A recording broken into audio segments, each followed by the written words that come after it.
എന്റെ ചാനലിലേക്ക് വീണ്ടും സ്വാഗതം. ഇന്ന് നമ്മൾ സാധാരണ ചുമയെക്കുറിച്ചും ക്ഷയരോഗ ചുമയെക്കുറിച്ചുമാണ് സംസാരിക്കുന്നത്. എല്ലാ ചുമയും ക്ഷയരോഗ ചുമയല്ല.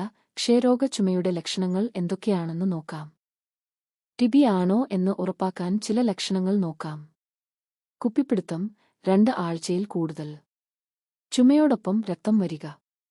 പനി വൈകുന്നേരങ്ങളിൽ കൂടുതൽ. ഭാരം കുറയൽ. രാത്രിയിൽ വിയർക്കൽ. ക്ഷീണം.